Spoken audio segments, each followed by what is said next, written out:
Visibility without understanding almost invariably produces misunderstanding.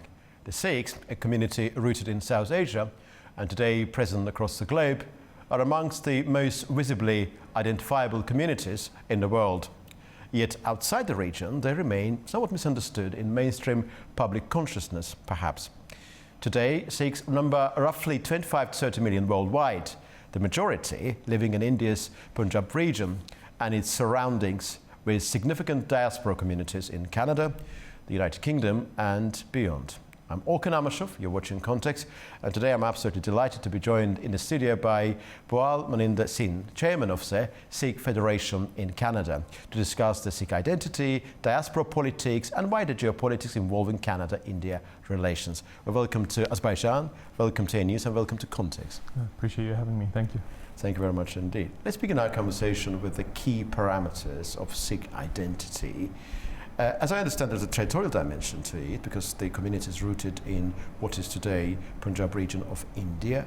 There is a religious dimension to it, and perhaps there is a wider ethno-linguistic dimension with diaspora elements borne in mind. How would you define this identity today? I think coming out of the 15th century when Guru Nanak actually started Sikhi and the Sikh faith, there was a clash that was happening at the societal level. There was mass amounts of inequality. There was a caste system that was rooted in that subcontinent for thousands of years. The plight of women and gender discrimination, all these things were actually challenged by the Sikh identity itself and the Sikh philosophy. So the identity is something that I think at a physical level, you see Sikhs and we stand out. We have a turban, beard. There's 5 markers that were given. One is like unshorn hair. We don't remove any hair. For the reason that the way God created your body, you keep it in that context. We wear a kada, which is on our wrists at all times. It reminds us to do good deeds. If we reach out to do anything wrong, there should be a reminder to be good in the context of moral and ethical consideration. We wear a kirpan, which kirpa means mercy, an means on someone's honor. So we have these things. It's a dagger that you wear, which is basically for social justice, to raise your voice where anyone's being oppressed. So we have these individual physical markers, but along with that, the spiritual side of the identity is just as important, where the spiritual side shows us equality, it shows us freedom of speech, social justice, and that whole piece of it. So physically and spiritually, when the Sikh faith came to be in the 15th century, it was very different than what was going on in what is India today, and was India then. Naturally, and times change, we're changing with the times. But what was the status of Sikh community in India in 1947 when India effectively became an independent nation state? Well, not nation state in the classical sense of a nation state. I'm sure you would have some objections to that definition, but became a sovereign polity, basically. I think it was a transfer of colonial power from one hand to the other for the Sikh position. We had the British colonial power then handed over power to the majority Hindu population in India. And for that, Sikhs and other minorities suffered greatly. The Punjab in particular, where the Sikhs are from, that was split in half. Half of it now is in Pakistan, half of it is in India. That migration itself of people moving from one side to the other, 500,000 to 1 million lives were lost in a span of a month of people trying to get to one side of the border or the other. The catastrophic nature of that entire time has left deep scars in our grandparents' generation, and it's flowed with the conflict with India of the Sikh nation from 1947 up until the present day, of trying to reclaim, because we were a sovereign people when the British annexed Punjab. There was a Sikh kingdom at the time. We had Sikh sovereignty, Sikh rule, Sikh philosophy that was in full-fledged kind of in society. So we had a home, we had a place where Sikhi, our faith, was rooted in the people, in the land, in the water, in the culture. That was stripped away. And I think we've been in the process of reclaiming that kingdom, reclaiming that sovereignty since 1947. And it's led to significant violence against our people, human rights abuses, and right to transnational repression and political assassination that is happening up until this day. Yeah. Events of 1984, what happened 2 or 3 years ago, back in 2023 in Canada. We will come to all of those essential points, in particular the one which took place 3 years ago. My next question is about the circumstances effectively emanating from 1947.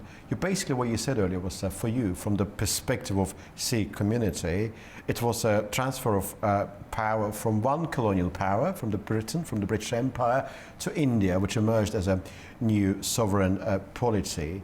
It's a fascinating observation to make. We quite often, I mean, those people who are not privy to their local nitty-gritty details of a particular geography tend to fall into the trap of generalization. For example, the Ottoman Empire collapsed after the First World War, but Turkey as a state, as a continuing state of Ottoman Empire, basically survived but lost the provinces basically.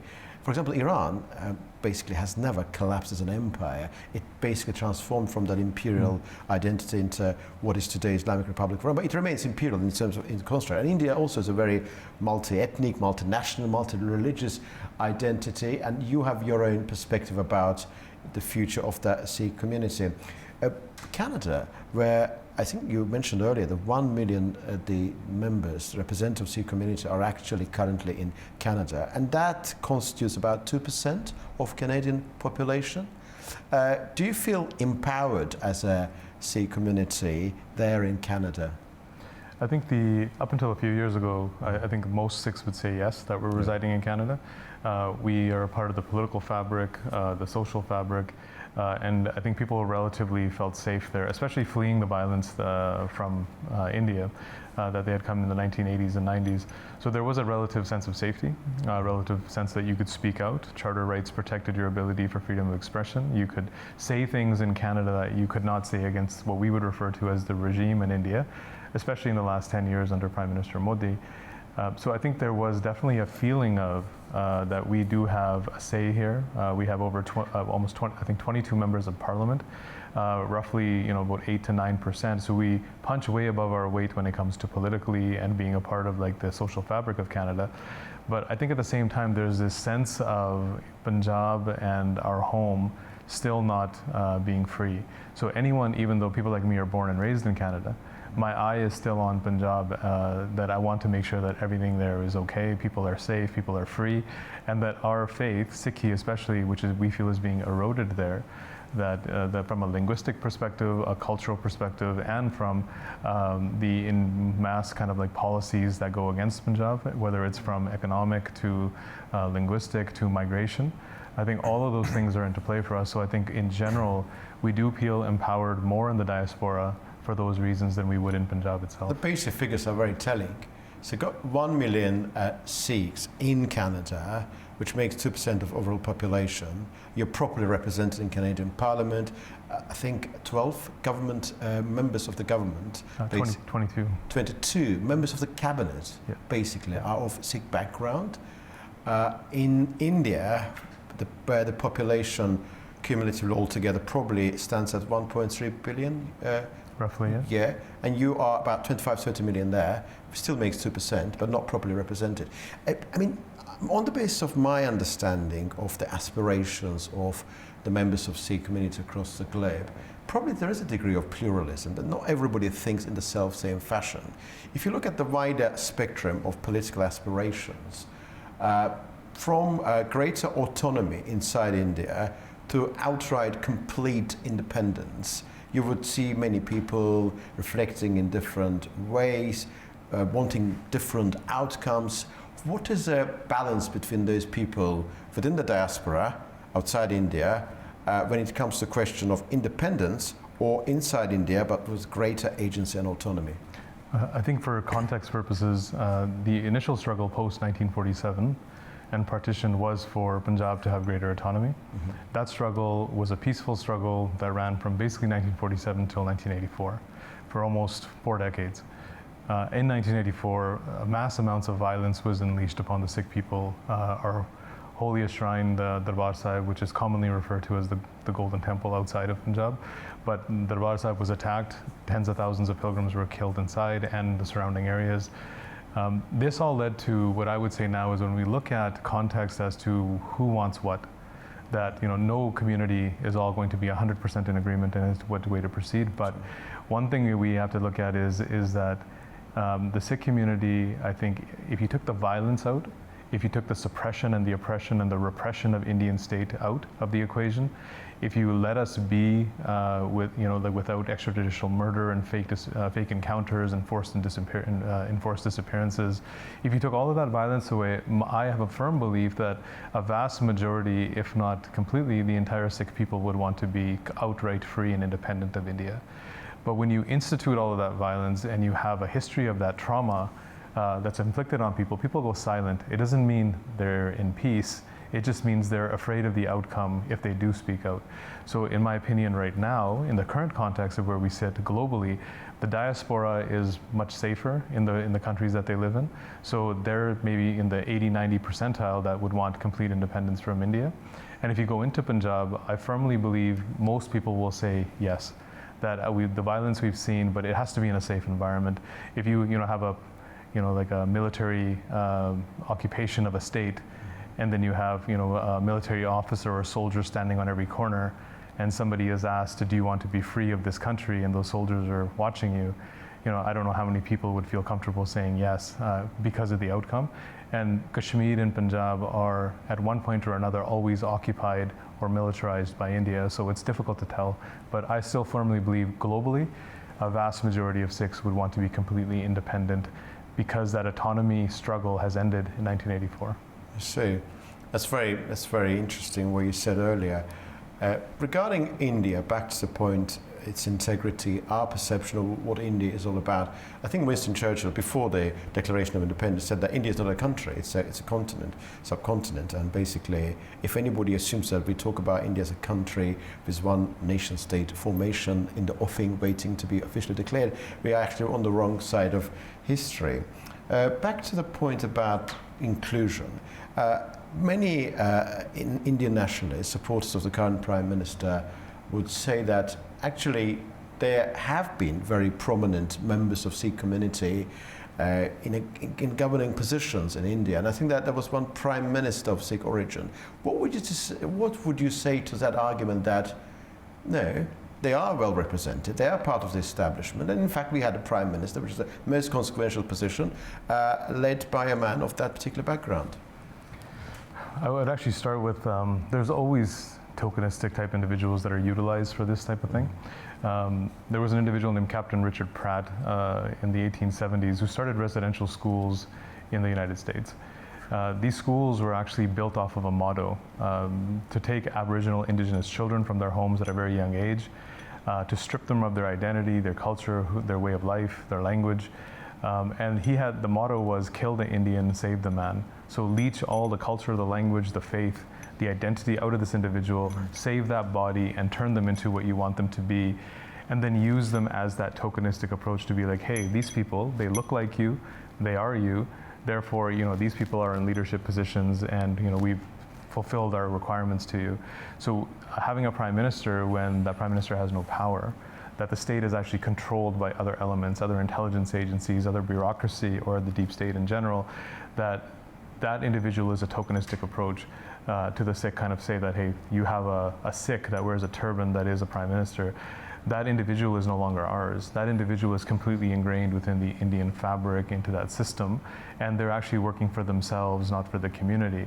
And that's the unfortunate part of all this when you have this type of politics, is that you take individuals that look like somebody and present themselves as something, and then they will tell us that this person is yours, therefore you are represented, when on the Sikh side, these people are looked at, they're frowned upon.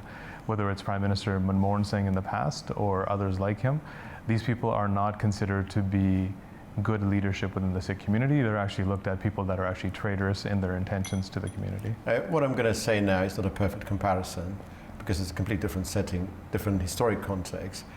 Quite often, some of the supporters of the Islamic Republic of Iran quite often say that Azerbaijanis, which is a sizable minority there, actually used to be co-owners of the state at some point, are well represented within the Iranian government, because supreme leader is half Azerbaijani, president is Azerbaijani, but there's one question being ethnically Azerbaijan, but also the spirit of the nation. It is quintessentially Persian. So not a perfect comparison, but naturally the reason, the logic appeared to be of somewhat similar nature.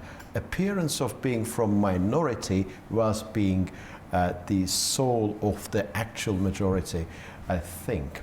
And one more point regarding the independence quest. For example, the case of Scotland. Scotland is not a sovereign nation state, and it is a nation state in its own way, of course, but it's not a sovereign polity. It's part of the United Kingdom. There are parliamentary elections in Scotland. The First Minister is effectively the first person of Scotland, but in terms of foreign policy, in terms of military engagement, geopolitical identity, Scotland is not independent, it's part of the UK. Would that sort of arrangement, hypothetically, I just want to understand the extent of Sikh aspiration for independence, would that be sufficiently good enough to maintain dignity, self-worth and identity? I think the answer would be an outright no from our perspective, primarily because of the relationship we've had with India. They clamp down, they institute president's rule. We have formed regional governments that have been pro-Khalistan during the 1980s, where we had several candidates sweep the elections. Every time that would happen, India would institute president's rule. They could crumble the government at any point at a regional level. So that's one of the reasons I think, from a political standpoint, that it wouldn't be feasible to us, because we've seen this before, and we know how they're going to react. The second reason is that there's also a fundamental, when you asked initially about philosophy, the Sikh philosophy is to be completely sovereign of body and mind. So at the fundamental core of this is not to be dependent on any state or individual for your own protection, safety, outlook, how we deal with the world in general. We have things that we can offer. We're no better, but we're no less than anyone else either. But to be under the subjugation of the Indian state and to have a situation like Scotland, I think that would go against that moral philosophy that makes our identity unique, that we are not then free of mind and body. We are still at the whim of the Indian state. And they could crumble any political system that we put up with president's rule and militarization like they have in Kashmir and other areas as well. Do you feel that in Canada or in the UK, some co-ethnic compatriots and co-religions live there as well in different parts of Europe? You do have what you need to live a life which is perfectly in line with your fundamental religious beliefs and your spiritual inclination. In Canada, would you say that there's nothing else that you would want there? Or rather, allow me to rephrase my question, the bare minimum that you need to have in order to have a good life, reasonable life, spiritual life as a member of the Sikh community, everything you need is there already, but at a bare minimum level. I think even there we would have some contrast.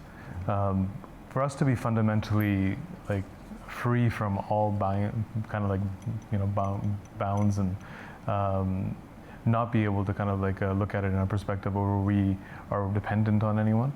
Our freedom, I think, means to us what we can do in the world.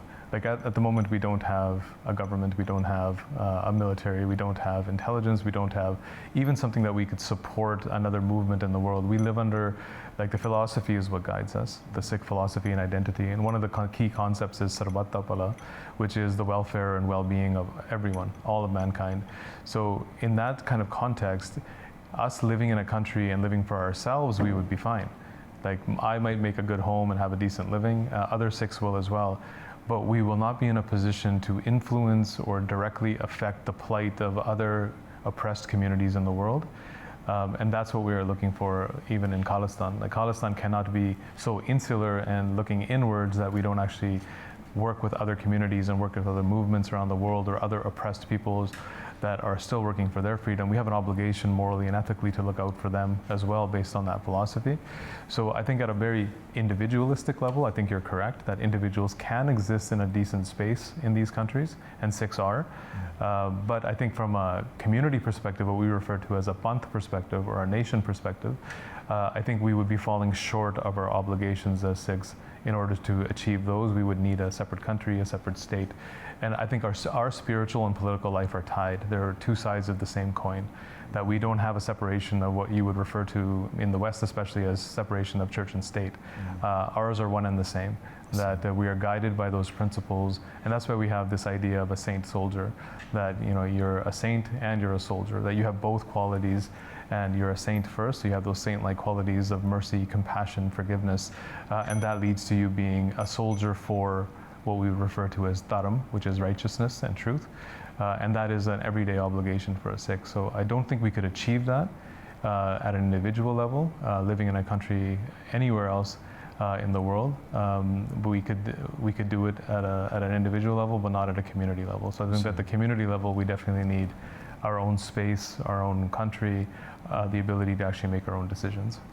Bearing in mind that your identity is deeply rooted in religious belief, and it's not a secular identity, definitely, but you are actually yourself living in a secular country. Canada is a secular country. Are you comfortable being Canadian? This is one particular moment, because it's a question of internal recalibration. I suppose there's one Sikh identity which is always there.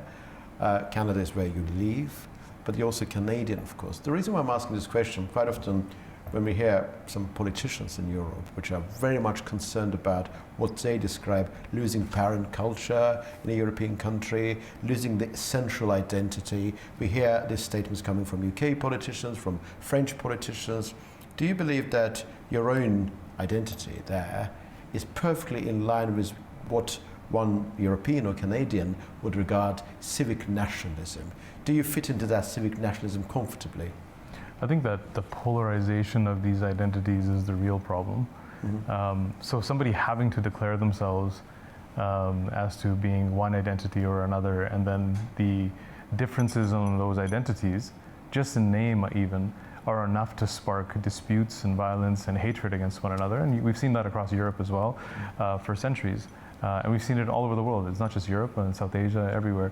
So to me, the idea of being comfortable, I think we would have to go back to look at, why are these identities so useful? Why are they necessary in society? What kind of divisions do they create? We have these borders that keep popping up around the world. And in those borders, we have these national identities that form. And often you have nationalists in each country that need to, in any time of, let's say, need, they rally people around that national identity.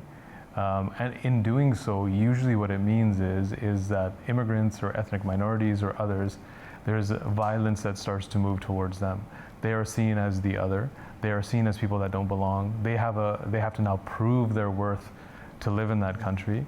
And those things, I think, to me, are more problematic. I think for me, the crux of the question is why these national identities are so important, when what we've seen is that when they've been polarized, and some of the worst atrocities in the world have come under that umbrella of national identity, when you are the right one and everyone else is the wrong one.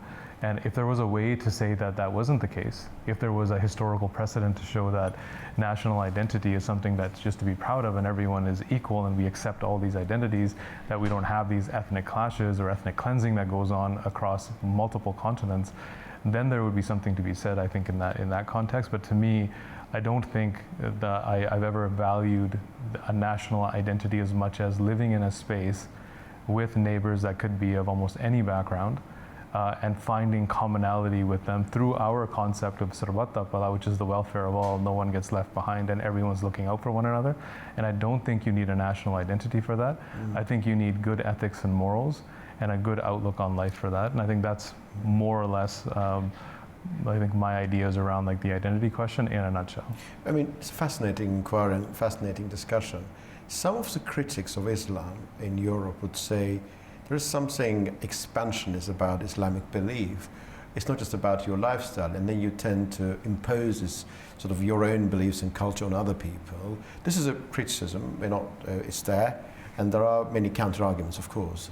Do you believe that Sikh identity in Europe is not inclined towards imposing anything? It's more self-contained. And bearing in mind that our time is incredibly limited, one follow-up question: how protected do you feel in Canada in view of the tensions between Canada and India, and in reference to what happened 3 years ago, the assassination and so forth? I think from our perspective as a faith, because we're non-conversionists, we don't really push our values. We want people to know who we are. For that same reason that I just stated, as in being good neighbors with one another means that you learn about one another. The term Sikh itself means to learn, and you're constantly learning. So we have this need for it as well. So we're learners in this world is what we are. So we want to know about everyone. We want them to know about us, but we don't want to push our beliefs on anyone. And that comes from that idea that we are non-conversionists. We don't need converts. So we usually settle very easily and peacefully wherever we go in our initial stages. But I would say that as in like from that perspective, that we have gurdwaras which are open community centers for anyone. Anywhere you see a Sikh flag that's raised, that's a place of shelter, food, where you can gain support or any type of medical aid. And that's why we have those flags of those gurdwaras. So from far and wide, anyone from any background, any religion, any caste, gender, creed can come there and be safe. And I think when your follow-up question talks about safety and what's happening in the world right now, I don't think Sikh dissidents that are actively promoting the idea of Khalistan anywhere in the world today are safe. And I think that's a testament to the fact that the Khalistan movement is actually extremely popular right now amongst the Sikhs.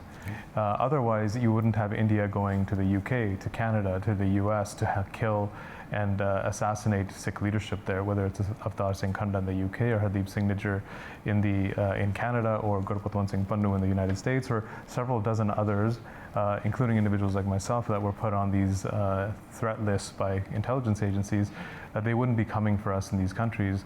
I think the fact that they're coming to assassinate people shows the desperation in their kind of like work as well, that they need to silence us so badly that they're willing to commit transnational repression, they're willing to go into foreign countries and interfere. They're going out there to spread misinformation and disinformation. So I think in a general sense that safety is not there for the community, and especially its leadership and activists. But at the same time, it's also a testament to the fact that we're moving in the right direction. That if there wasn't this danger and India was not this desperation trying to kill us and silence us, that would probably mean we're not doing something right in a political movement for sovereignty in today's day and age. But I can say that they can try. They've tried in the past, but after 1984, our leader had declared that the day that the Golden Temple or the Darbar Sahib was attacked, that Khalistan's foundation would be laid.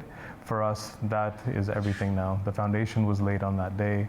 The declaration for Khalistan was made. So if it's made tomorrow or 10 years from now or 50 years from now, the question is when. It's not a question of if for us. It's a question of when, not if, you said, regarding the future independence.